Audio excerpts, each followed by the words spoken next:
जैसा कि आप लोग बोर्ड पर देख रहे हैं, आज हम पढ़ने वाले हैं कंबाइन सेंटेंस।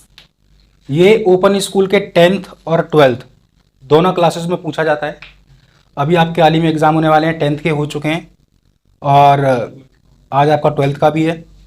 तो ये आपके साल में 2 सेशन होते हैं और हर सेशन में ये क्वेश्चन पूछा जाता है और 4 नंबर में पूछा जाता है 12th क्लास के अंदर और 3 नंबर में पूछा जाता है ये 10th क्लास के अंदर। तो इन कंबाइन सेंटेंस को हम कैसे बना सकते हैं वो आज हम सीखेंगे। अभी आप देख रहे होंगे बोर्ड पर ये 4 सेंटेंस मैंने यहाँ पर लिखे हुए हैं। पहले सेंटेंस में लिखा हुआ है कि I have a beautiful watch, it always keeps correct time. यहाँ पर आपको ये 2 सेंटेंस दिए हुए हैं और एक कनेक्टर दिया हुआ है, इसे हम कंजक्शन भी कहते हैं। अब इस कनेक्टर को जोड़ के इन 2 सेंटेंसों को एक बनाना है, यानी कि सेंटेंसों को कंबाइन करना है।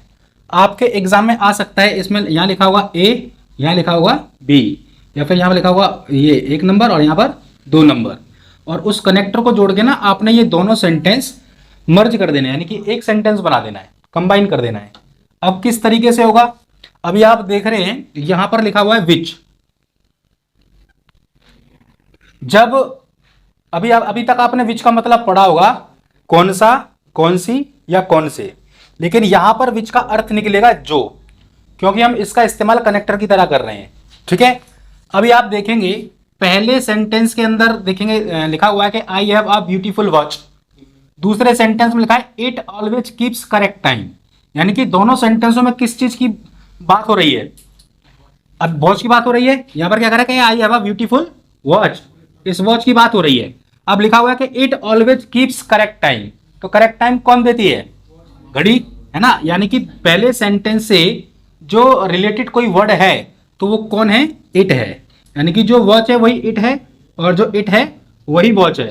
तो हम दूसरे सेंटेंस से क्या करेंगे, पहले सेंटेंस में जिसकी विशेषता बताई जा रही होगी उससे रिलेटेड नाउन या प्रोनाउन अगर दूसरे सेंटेंस में है तो वो हट जाएगा और उसकी जगह पर क्या आ जाएगा, आपका कनेक्टर आ जाएगा, विच आ जाएगा। देखो ये कैसे बनेगा, ये बनेगा, पहला सेंटेंस है कि आई हैव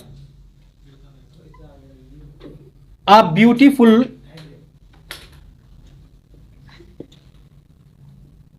वॉच। ठीक है, मेरे पास एक सुंदर घड़ी है जो हमेशा सही समय देती है। अब यहां पर जो के अर्थ में क्या लिखेंगे आप, विच लिख देंगे, ये इट हट जाएगा, इस इट की जगह पर आ जाएगा विच। Always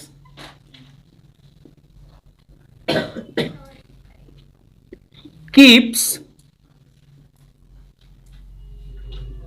correct time.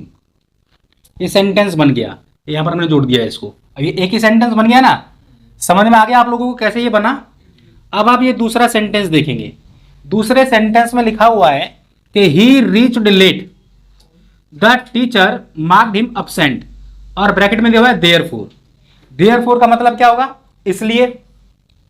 अब देखो दोनों सेंटेंस में से पहले कोई एक सेंटेंस तो हमें लिखना ही है।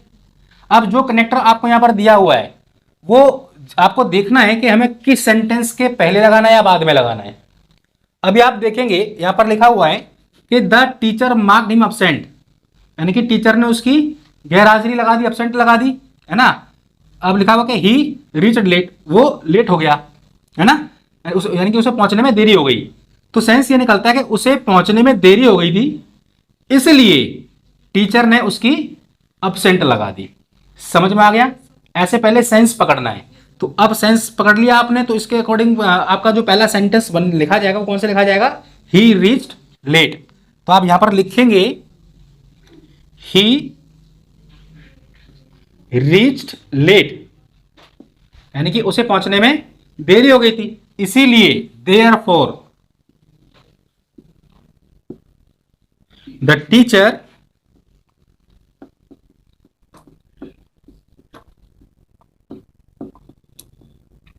Marked him absent,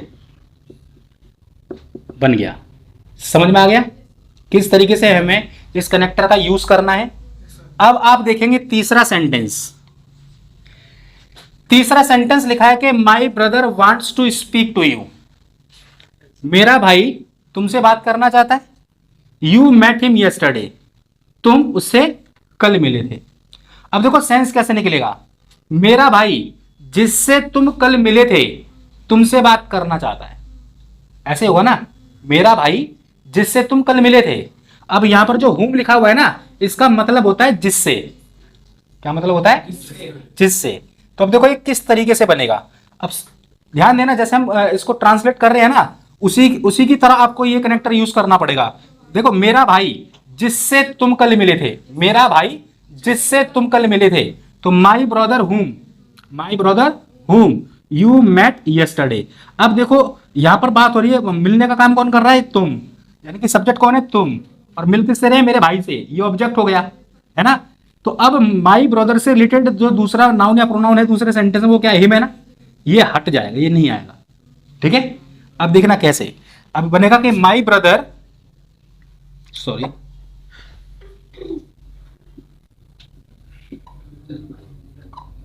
my brother, मेरा भाई जिससे, यानी कि यहां पर क्या आ जाएगा? अब हुम आएगा।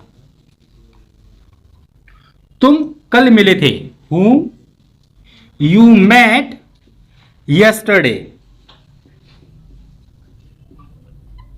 ठीक है, अब पहले सेंटेंस में क्या बचा? ये वाला, wants to speak to you, इसे आगे जोड़ दो, wants to speak to you. समझ में आया कैसे हुआ? है ना, उसका अर्थ निकालो, आराम से आपको समझ में आ जाएगा कनेक्टर कहां लगाना है। अब आप चौथा सेंटेंस देख रहे होंगे, इस चौथे को भी हम बना लेते हैं। देखो चौथा लिखा हुआ है, the thief before the thief broke into his house. Broke into मतलब सेंध लगाकर, सेंध लगाना, है ना, यानी कि मतलब का चकमा दे करके घुस जाना। तो जो चोर है ना, वो घर में घुस गया, चकमा देकर घर में घुस गया था। तो डू यू नो हिम, क्या तुम उसे जानते हो? अब देखो पूछना, अब यहाँ पर हु लिखा हुआ है, इस हु का अर्थ भी क्या होता है? जो। अभी हमने पढ़ा विच का मतलब भी जो है और हु का मतलब भी जो है, तो विच यूज करेंगे हम नॉन लिविंग नाउन के साथ में, जो नॉन लिविंग थिंग्स होगी ना उसके साथ तो हम विच यूज करेंगे। अब यहाँ पर जब वॉच थी, ये नॉन लिविंग है ना, और यहाँ पर जो चोर है वो लिविंग है, तो इसलिए यहाँ पर हु का अर्थ क्या निकलेगा? जो। अब यहाँ पर लिखा हुआ है कि the thief broke into his house, do you know him, तो देखो सेंस क्या निकलता है। ठीक है, द थीफ, है ना, अब थीफ से रिलेटेड क्या आएगा? ऊपर क्या आएगा? तो अब ध्यान देना ये कैसे बनेगा, do you know, do you know. अब जरा ध्यान देना, जो चोर है वही हिम है, और जो हिम है वही चोर है, तो ये हिम हट जाएगा और यहां पर क्या आ जाएगा? द थीफ आ जाएगा। तो do you know the thief, है ना, क्या तुम उस चोर को जानते हो, है ना, जो, क्या तुम उस चोर को जानते हो जो, ठीक है, घर में घुस गया था। तो do you know the thief, अब यहां पर आ जाएगा इसके बाद हु। समझ में आया कैसे हो रहा है? यहां जुड़ेगा। तो do you know the thief who broke into his house, broke into his house. Clear है?